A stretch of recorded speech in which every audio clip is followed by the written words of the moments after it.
Seorang Bitcoin OG, Gareth Jin, kembali menyetorkan sebanyak 5.000 Bitcoin ke bursa Binance.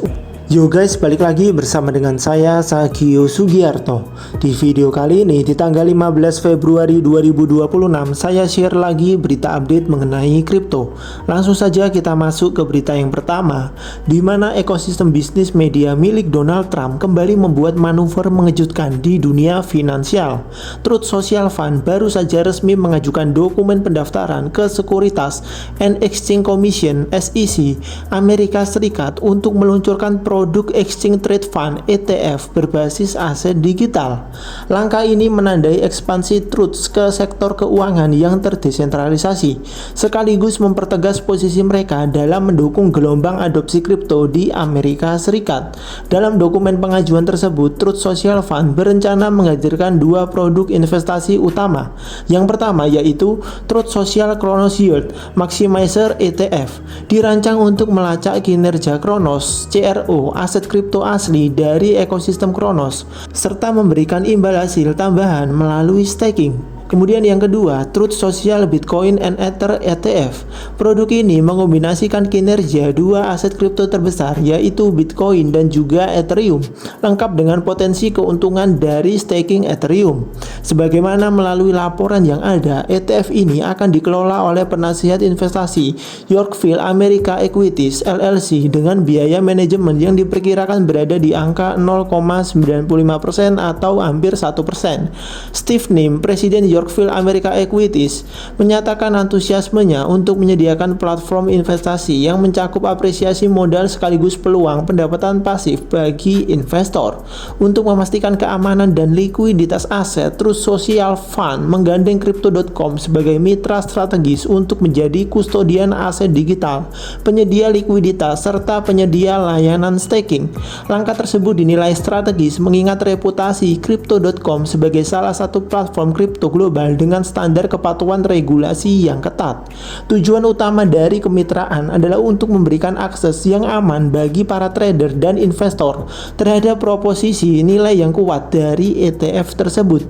Pengajuan ETF oleh Truth Social Fund ini merupakan perluasan dari misi Trump Media dan Teknologi Group (TMTG) untuk menghadirkan alternatif finansial yang sejalan dengan semangat America First. Jika disetujui oleh SEC, ETF ini bisa menjadi kendaraan investasi bagi basis pendukung setia Trump maupun investor spekulatif yang ingin terpapar pada aset digital melalui instrumen yang terregulasi. Untuk detailnya kalian bisa mengecek sendiri di sini. Ya oke, kemudian kita langsung saja lanjut ke berita yang kedua.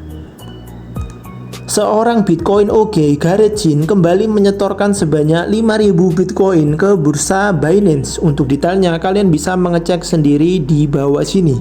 Totalnya 5.000 Bitcoin yang disetorkan ke Binance. Ya oke, kemudian kita lanjut ke berita yang ketiga. Grayscale mengungkap adanya korelasi antara Bitcoin dan saham teknologi dalam setahun terakhir. Untuk detailnya kalian bisa mengecek sendiri di sini. Ya, kemudian kita lanjut ke berita yang keempat. Harga Ethereum kembali menembus level $2.000, menunjukkan peningkatan tekanan beli yang signifikan. Untuk detailnya kalian bisa mengecek sendiri di sini. Ya, kemudian kita lanjut ke berita yang terakhir.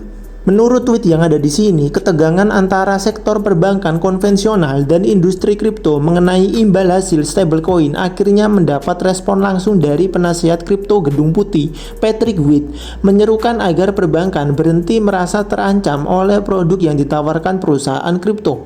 Pernyataan ini muncul di saat-saat krusial perundingan rancangan undang-undang struktur pasar kripto Clarity Act yang saat ini sedang diperjuangkan untuk disahkan sebelum pemilu paruh waktu Amerika Serikat 2026.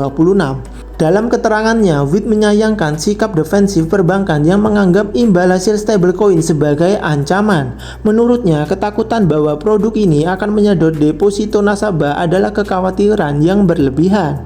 Sangat disayangkan isu ini menjadi titik ketegangan utama, ujar Witt. Ia menegaskan bahwa pembagian keuntungan oleh penyedia layanan kripto kepada pengguna tidak serta-merta menggerus pangsa pasar perbankan. Bukan memblokir inovasi imbal hasil stablecoin, Witt menyarankan bank melihat ini sebagai peluang. Bank bisa menawarkan produk sama kepada nasabah mereka. Ini bukan keuntungan tidak adil bagi satu pihak, tambahnya. With optimis, di masa depan perbankan akan memanfaatkan teknologi ini untuk memperluas layanan. Bahkan kini banyak bank yang mulai mengajukan izin untuk menawarkan produk serupa aset digital. Kemampuan platform kripto untuk memberikan imbalan kepada pemegang stablecoin telah menjadi poin perdebatan paling panas yang menghambat pengesahan Clarity Act. Perbankan bersikeras meminta pelarangan terhadap fitur yield stablecoin non-bank dengan alasan resiko pelarian modal capital flight dari sistem perbankan tradisional. Di sisi lain, industri kripto menilai fitur yield adalah sebuah inovasi. Waktu terus berjalan bagi Kongres Amerika Serikat untuk mengesahkan undang-undang. Tanpa kompromi segera mengenai status imbal hasil stablecoin, Amerika Serikat berisiko tertinggal dalam kepastian regulasi yang dibutuhkan untuk pertumbuhan ekonomi digital. Untuk detailnya kalian bisa mengecek sendiri tweet dari Yahoo Finance di sini. Ya oke, kemudian kita langsung saja share juga mengenai data likuidasi dalam 24 jam terakhir. Kurang lebih ada sebanyak 91.052 trader yang dilikuidasi dan total likuidasi mencapai 189 juta dolar. Mayoritas yang kena likuidasi ada di exchange Binance, Bybit, dan juga Bitget. Seperti biasa, saya mengingatkan kepada kalian semua, jika kalian tidak mengerti bagaimana cara untuk menganalisa market kripto dengan menggunakan grafik, lebih baik kalian belajar dulu. Setelah kalian belajar, maka kalian baru boleh untuk melakukan trading di market futures. Hal ini untuk mencegah kerugian yang signifikan bagi kalian yang masih awam di dunia kripto. Namun jika kalian ingin lebih aman, maka kalian bisa berinvestasi saja di market spot. Kalian hanya perlu mempelajari aset-aset kripto apa yang memiliki fundamental bagus sebelum kalian memasukinya. Tapi jika kalian tidak ada waktu untuk mempelajari aset-aset kripto apa yang bagus untuk diinvestasi, namun kalian tetap ingin berinvestasi, maka kalian bisa mengecek di kolom deskripsi. Di situ saya cantumkan link ebook saya, dimana kalau kalian buka, kalian akan mendapati ada top 10 aset kripto dengan fundamental terbaik. Ebook ini saya buat khusus buat kalian yang memang tidak ada waktu untuk mempelajari aset kripto, namun ingin berinvestasi di dalamnya. Ya oke, kemudian kita langsung saja lanjut ke kondisi market kripto hari ini di tanggal 15 Februari 2026.